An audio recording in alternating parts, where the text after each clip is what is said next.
Previously on Breaking Bad.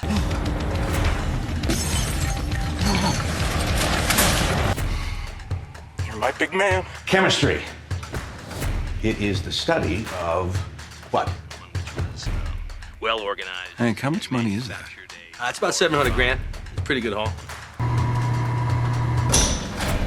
Yes. Lung cancer. Inoperable. Pinkman? And I know the chemistry. I'm thinking maybe you and I could partner up.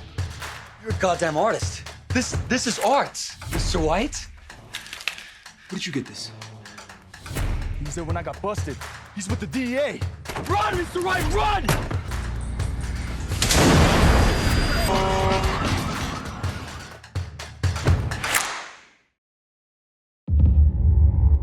Breaking Bad Season 1, Episode 2, Cats in the Bag.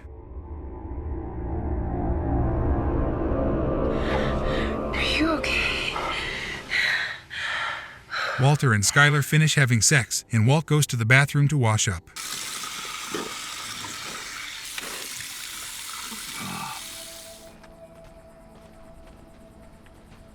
We flash back to 12 hours earlier, as Walt and Jesse pay a Pyro, Tiwa, or Pueblo's man to pull the RV from the ditch. You are a lifesaver. Yeah, man. Yeah, we can't thank you enough. No, hey, mad props. As they are about to leave and agree to park the RV at Jesse's house, they hear a coughing noise and realize that one of the two men in the back is still alive.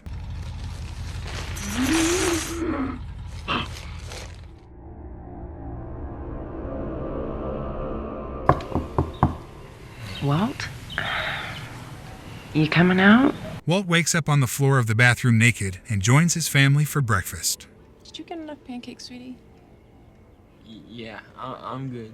Jesse calls the house phone, pretending to be a telemarketer, and Walt covers the obvious lie. Hello, Mr. White.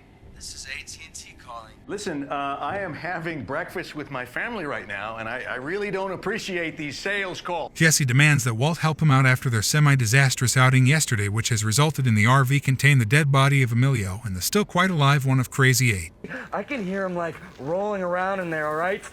I think he's awake. The latter of which something Jesse is quite anxious about. Walt informing Jesse he has to go to work first. I will be there after school. After school? Are you shitting me? Drive safe.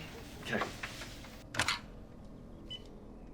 Afterwards, Skyler redials and hears Jesse's voicemail filled with slang, leading her to investigate his website and ponder what a MILF is. Yo, 148, 3 to the 3 to the 6 to the 9, representing the ABQ. What up?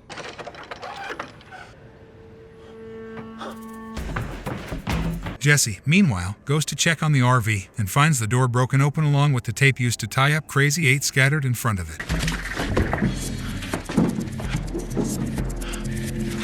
So, the term chiral. Walt barely makes it through teaching while hallucinating his students asking him about murder. Yes, Ben. Is this going to be on the murder? What? Is this going to be on the midterm? Grabs some hydrofluoric acid from the supply closet and heads to Jesse's house. On his way, a half-blind Crazy 8 stumbles down the street, having escaped from the RV. Upon seeing Walt, he sprints off only to collide with a tree and knock himself out again. No! Walt brings him back to Jesse's house and locks him in the basement. Walter wonders how they can prevent him from escaping again, noting that just tying him up didn't stop him for long. Jesse briefly ponders this, then goes to his garage and gets his bike lock, which he uses to chain Crazy 8 to one of the support beams in the basement. Walt and Jesse then turn to the subject of Emilio's body, and Walt says that the best way to leave no evidence is to dissolve him in the acid he brought along. Dissolving in strong acid. They also agree that Crazy 8 can't be left alive, though they are both very reluctant to be the one who actually kills him. Walt eventually suggests that the fairest way to distribute the tasks is by coin flip. Flip a coin. After a tense flip, it's decided that Jesse will dispose of the body while Walter will kill Crazy 8. Walter instructs Jesse to shop for a plastic bin, specifying that it must be one made of polyethylene. Polyethylene. Jesse, however, soon gives up after a brief visit to the local Home Depot store because he is unable to find a container big enough for the body. Meanwhile, Walter is drinking beer as he is gathering courage in Jesse's kitchen and ponders various methods of murdering Crazy 8.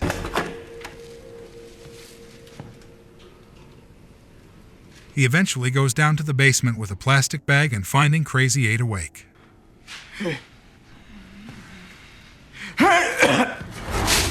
He finds himself unable to kill him and instead retreats to the kitchen, where he makes Crazy 8 a sandwich and also brings him makeshift toiletries. In order to relieve his stress, he takes some of Jesse's marijuana, and after several failed attempts at roll a blunt, he eventually manages to make a smokable one.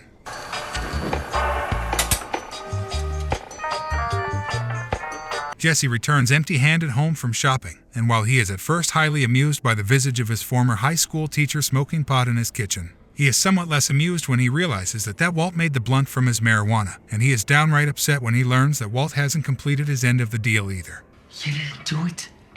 Not yet. Walt promises an understandably incredulous Jesse that he will take care of the Crazy 8 situation tomorrow and leaves to meet Skylar for a prenatal checkup, where she privately asks him about his connection to Jesse Pinkman. Who is Jesse Pinkman?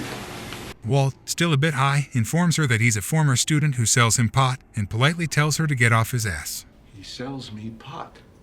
It's for you to climb down out of my ass. Skylar later pays Jesse a visit as he is moving Emilio from the RV to the house and tells him not to sell Walter weed anymore, warning him that her brother-in-law is a D agent. My brother-in-law is a DEA agent. Do not sell marijuana to my husband. Jesse barely avoids detection and manages to put Emilio in the bathtub upstairs, where he applies the acid. When Walter comes back, Jesse yells at him that Skylar came by and almost caught them. Freaking wife told me when she was here all up in my shit. Yeah, that's right. She almost caught me moving Emilio. And he calls Walt out on not mentioning anything about having a D agent in his immediate family and not having upheld his part of the deal. Walt asks him if he was able to uphold his end, and Jesse admits that he couldn't find a bin big enough for a human body, and says he improvised a bit by using his bathtub instead. Walter, horrified, runs to the hallway where acid is already leaking through the ceiling.